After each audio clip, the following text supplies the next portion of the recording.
నమస్కారం. లక్ష్మి చెప్పే కథలకు స్వాగతం. వీణులతో వీక్షించటానికి సిద్ధం కండి. ప్రియ సఖులు, ఇప్పుడు మనం ప్రముఖ రచయిత శ్రీ సయ్యద్ సలీం గారు రచించిన సంజీవిని అనే ఓ చక్కటి కథను విందామండి. ఈ కథ 2002 ఏప్రిల్లో ఆంధ్రభూమి వారపత్రికలో ప్రచురింపబడింది. ఇక కథ మొదలు పెట్టేస్తున్నానండి. అనూష ఆఫీసులోకి అడుగుపెట్టిన అరగంటకే సుధాకర్ నుండి ఫోన్ వచ్చింది. నీతో అర్జెంటుగా మాట్లాడాలి, పర్మిషన్ తీసుకుని మనం ఎప్పుడు కలుసుకున్న చోటుకొచ్చేయి అన్నాడు. ఇప్పుడా? బోల్డంత పని పెండింగ్ ఉంది, సాయంత్రం ఆఫీస్ వదిలేకొస్తాను అంది. అర్జెంట్ అని చెప్తే అర్థం కాదా? అతని గొంతులో చిరాకు. ఆఫీస్కి వచ్చి రాగానే పర్మిషన్ అడిగితే ఇవ్వటానికి ఈ ఆఫీస్ నా బాబుది కాదు, నీ బాబుది కాదు. నేను సీరియస్గా మాట్లాడుతుంటే నీకు నవ్వులాటగా ఉందా? రోషంతో ఎర్రబడిన సుధాకర్ మొహం కళ్ళ ముందు కనిపించి అనూష శబ్దం రాకుండా నవ్వింది. సరే, చాలా ముఖ్యమైన విషయం అంటున్నావు కదా, మా ఆఫీస్కి వచ్చేయి, విజిటర్స్ లాంజ్లో మాట్లాడుకుందాం అంది.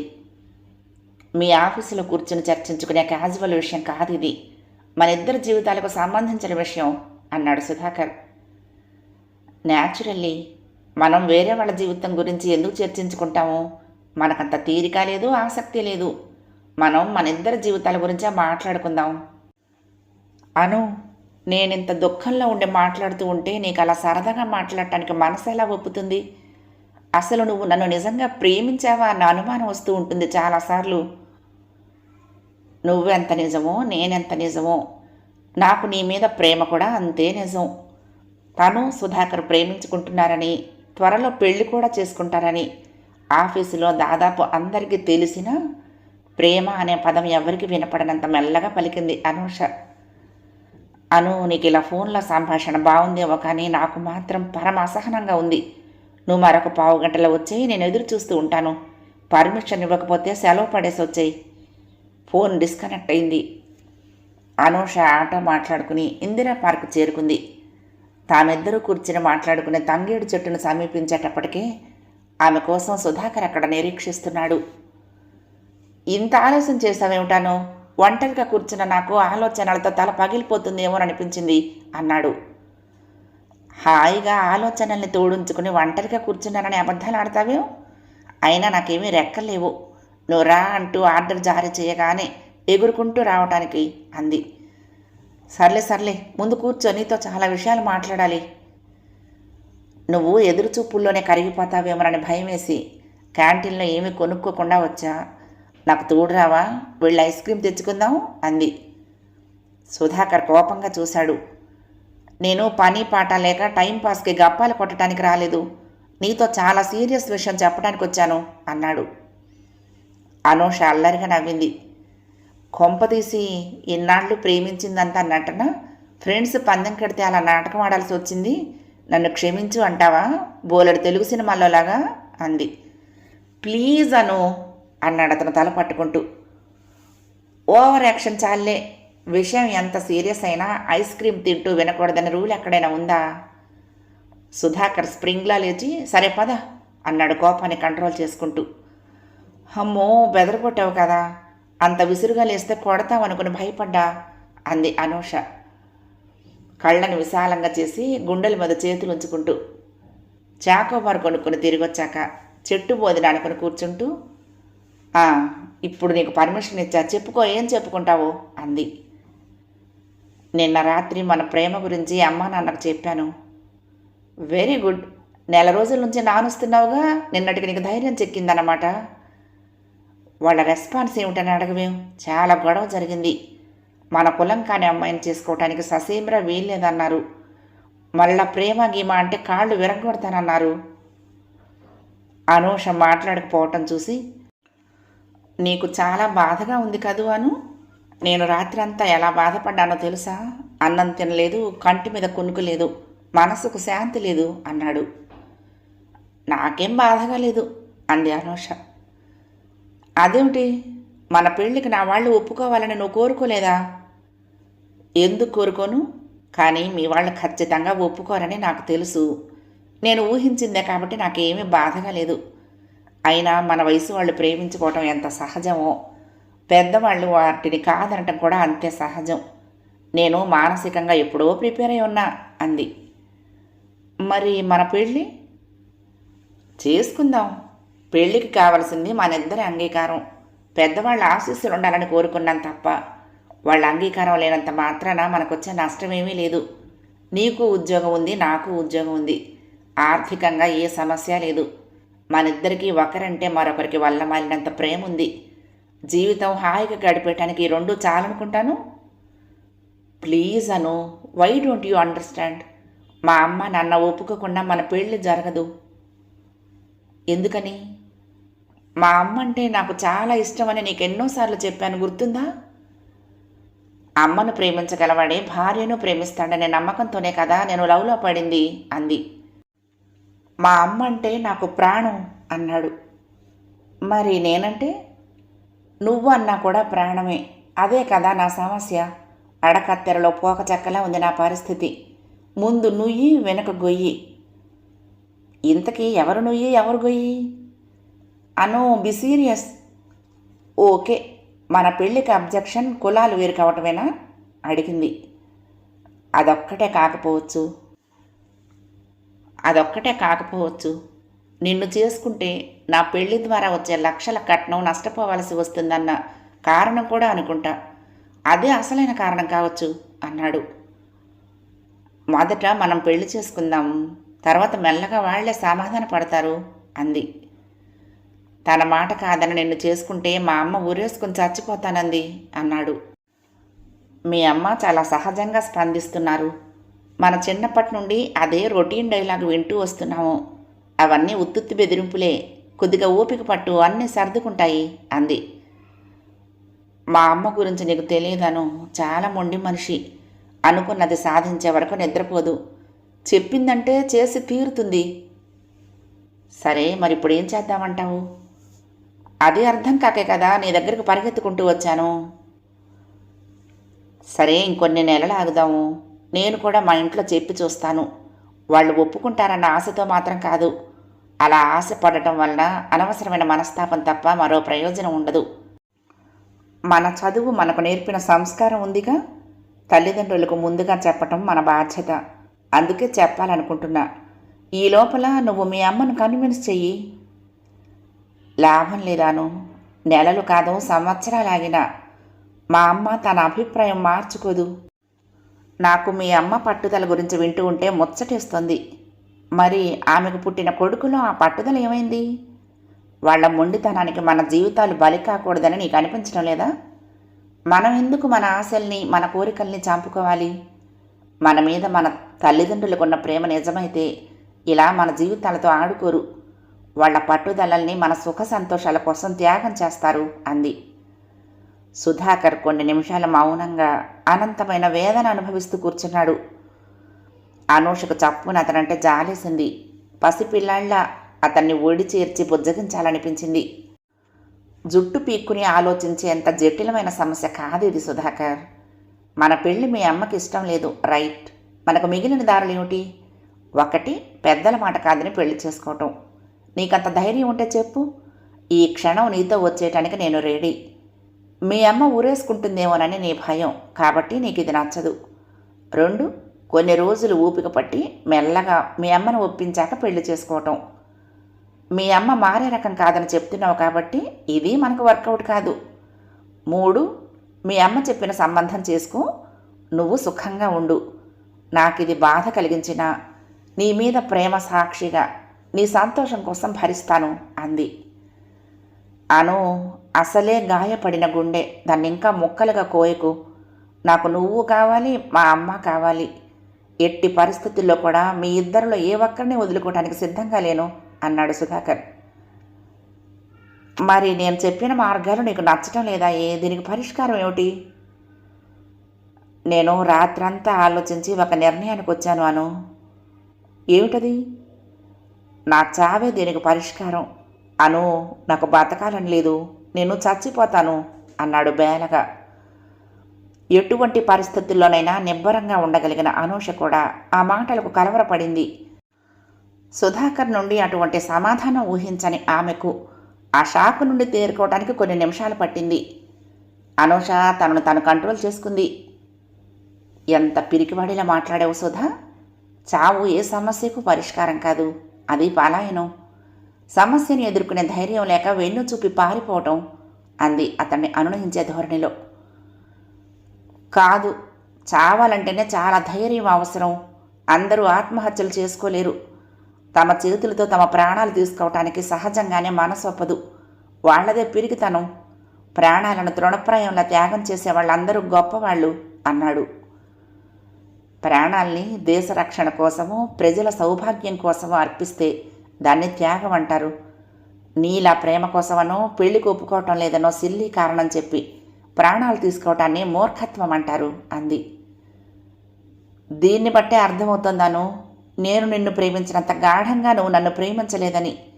నువ్వు లేని బ్రతుకు నాకొద్దు కాబట్టే చచ్చిపోవాలనుకుంటున్నా. నేను లేకున్నా నువ్వు బ్రతకగలవు కాబట్టి నా నిర్ణయాన్ని నువ్వు సమర్థించటం లేదు. అతని అభిప్రాయానికి నవ్వాలో ఏడవాలో అర్థం కాలేదు అనూషకి. పిచ్చిగా మాట్లాడుకు. ఎంత గొప్పగా ప్రేమించుకున్నారనే దానికి చచ్చిపోవటం కొలవద్ద కాదు. మన వయసు యువతీ యువకులకున్న సమస్య చెప్పనా? సాహిత్యం, సినిమాలు ఎంతగా పక్కదోవ పట్టిస్తున్నాయో అర్థం చేసుకోకపోవటం. మనమంతా ఒక మాసు హిస్టీరియాకు లోనవుతున్నాము. ప్రేమికుల ఆత్మహత్యలను గ్లామరైజ్ చేసి ఈ మీడియా మన మనసుల్ని హిప్నాటిక్ ట్రాన్స్లోకి తీసుకువెళ్తుంది. తను ప్రేమించిన పార్వతిని తన పిరికితనంతో పెళ్లి చేసుకోలేకపోయిన దేవదాసు తాగి తాగి చచ్చిపోతే అతన్ని హీరోలా చూస్తున్నాము. సినిమా చివరిలో హీరో హీరోయిన్లు ఒకరిని ఒకరు అల్లుకొని లోయలోకి దూకి చచ్చిపోతే దాన్ని హిట్ చేస్తున్నాము. సుధా, మనం చదువుకున్న వాళ్ళం. ఎటువంటి ప్రతికూల పరిస్థితుల్లో కూడా మన విఘ్నత కోల్పోకూడదు అనునయంగా అంది. మరి మన సమస్యకు పరిష్కారం చెప్పాను. మరొకరిని పెళ్లి చేసుకోవటం, ప్రేమించిన వాళ్ళని మర్చిపోవటం లాంటి చెత్త సలహాలు కాకుండా సరైన మార్గం చూపించు. సరే, నన్ను కొద్దిగా ఆలోచించని, తొందరపడకు. తప్పకుండా ఏదో ఒక పరిష్కారం దొరకపోదు. మన మేధస్సుకు పదును పెడితే కొత్త కొత్త కోణాల్లో సమాధానాలు స్ఫురించవచ్చు. మనం ఎప్పుడు తప్పుడు మార్గంలో ఆలోచించడం వల్లనే దారులు మూసుకుపోయిన భ్రమకు లోనవుతున్నాం అనుకుంటా. నాకు కొంత వ్యవధినివ్వు. అప్పటి వరకు పిచ్చి పిచ్చి ఆలోచనలు మన ప్రశాంతంగా ఉండు. అనూష వీడ్కోలు తీసుకునే ముందు ఏ అఘాయిత్యమో తలపెట్టనని అతని చేత ప్రమాణం చేయించుకుంది. తిరిగి ఆమెకు ఆఫీస్కు వెళ్ళాలనిపించలేదు. బస్సు ఎక్కి ఇంటికెళ్ళింది. కొద్దిగా తలనొప్పి, అవిశ్రాంతంగా ముసురుకుంటున్న ఆలోచనలు. సుధాకర్ ఎమోషనల్గా ప్రవర్తిస్తాడు. అదే అతనితో సమస్య. అసలు ప్రేమలో పడిన ప్రతి వ్యక్తి కొద్దో గొప్ప ఎమోషనల్గా ఉంటాడేమో. తను కాలేజీలో చదువుకునే రోజుల్లో తన క్లాసులో చదివే రవి, కిరణ్మయి ప్రేమించుకున్నారు. పెద్దలు మందలించారని, వాళ్ల ప్రేమకు అభ్యంతరం తెలిపారని కినుక వహించి వాళ్లది అమర ప్రేమ అని నిరూపించుకోవటం కోసం ఇద్దరూ కౌగిలించుకుని బావిలోకి దూకారు. ఊరంతా పెద్ద ఊరేగింపు. కాలేజీలో ఎవరి నోట విన్నా వాళ్ళ అమర ప్రేమ గురించి అబ్బురంగా మాట్లాడుకోవటమే. ఒక్కరైనా అయ్యో నిష్కారణంగా చచ్చిపోయారే అని ఆలోచించలేదు. వాళ్ళిద్దరూ చనిపోయి తమ కాలేజీలో ఆదర్శ ప్రేమికుల్లా బతికిపోయారు. ఎంతటి విషాదం, ఎంతటి అవగాహన రాహిత్యం. రాత్రి 12 దాటినా ఆమెకు నిద్రపట్టలేదు. యూత్కి సరైన దిశానిర్దేశనం చేయగల వ్యక్తులు కానీ సంస్థలు కానీ కొరవడటం అసలైన ట్రాజడీ అనిపించింది. యువతీ యువకుల మానసిక దౌర్బల్యాలను సొమ్ము చేసుకుంటున్న మీడియాని కంట్రోల్ చేయలేని ప్రభుత్వం నిజమైన దోషి అనుకుంది. తమ పిల్లలకు తిండి, దుస్తులు, చదువు ఇవ్వగలిగితే చాలు వాళ్ళు సంపూర్ణంగా ఎదుగుతారనే అపోహలో వాళ్ల మానసిక ఎదుగుదలను పట్టించుకొని తల్లిదండ్రులు కూడా దోషులే అనిపించింది. బాల్కనీలోకి వచ్చి నిలబడింది. వెన్నెల ఉదారంగా జారి బాల్కనీలో కుప్పలా పడి ఉంది. ఆమెకు వెన్నెలంటే ప్రాణం. గంటలు గంటలు వెన్నెట్లో తడుస్తూ గడపగలదు. కానీ ఇప్పుడు అదే వెన్నెల మండుతున్నట్లు అనిపించింది. సుధాకర్ ఎలా ఉన్నాడో, ఏం చేస్తున్నాడో. మళ్ళీ లోపలికి వెళ్ళి తలుపేసుకుంది. సుధాకర్ తల్లిదండ్రులకు తన కులం కాకుండా కట్నం ఇవ్వలేకపోవటమే అసలైన పట్టింపులా అనిపిస్తోంది. ఆమెకు రిటైర్ అయిన తన తండ్రి గుర్తొచ్చాడు. తనకున్న 3 కూతుళ్లలో 2 కట్న కానుకలతో పెళ్లిళ్ళు చేయటంతోనే కూడబెట్టిందంతా హరించుకుపోయి ఈ ఇల్లు, దానిమీద బోల్డంత అప్పు మిగిలాయి. తలుపెవరో మెల్లగా తట్టినట్లు అనిపించింది. భ్రమేమోననుకుంది. కాదు, నిజంగానే ఎవరో తలుపు తడుతున్నారు. ఎవరు? పెద్దగా అరిచింది. అను, నేను, తలుపు తెరువు. అది సుధాకర్ గొంతు. ఆశ్చర్యంతో తలుపు తెరిచింది. ఎదురుగా సుధాకర్. అతని చేతిలో చిన్న ప్లాస్టిక్ సంచి. ఇంత అర్ధరాత్రి ఏమిటిలా వచ్చావు? గేటుకు తాళం వేసింది కదా, లోపలికి ఎలా రాగలిగావు? అడిగింది. సుధాకర్ బలహీనంగా నవ్వాడు. అందులో దుఃఖ ఛాయలే ఎక్కువ కనిపించాయి. నాకు ధైర్యం లేదన్నావుగా? ఇలా అర్ధరాత్రి గోడ దూకి ప్రియురాలి గదిలోకి రావటానికి చాలా ధైర్యం ఉండాలి కదూ. ఇప్పటికైనా ఒప్పుకుంటావా నాలో పిరికితనం లేదని? అన్నాడు. ఈ మగవాళ్ళకి ఎప్పుడు అర్థమవుతుందో ధైర్య సాహసాలంటే. ఇలా ఆడపిల్ల గదిలోకి దొంగచాటుగా రావటమో, నలుగురిలో ఆడపిల్లను అల్లరి చేయటమో, జడలో పూలు లాగటమో, బైకు మీద వేగంగా వెళ్తూ అమ్మాయిలను హడలెత్తించటమో అనుకుంటారు. అది రౌడీయిజమని వాళ్ళకు తెలీదు. దాన్నే హీరోయిజమని నొక్కి చెప్పే సెల్యులాయిడ్ ప్రమాణాలు కోకొల్లలు. కాబట్టి ధైర్యం అంటే జీవితాన్ని ఎదుర్కోవటమని, కష్టాలు ఎదురైనా తొణక్కుండా పోరాడటమని, సమస్యల్ని చూసి బెదిరిపోకుండా పరిష్కారాలు సాధించటమని చెప్పాలనుకుంది. కానీ అది సరైన సమయం కాదనుకుని లోపలికి రా అంది.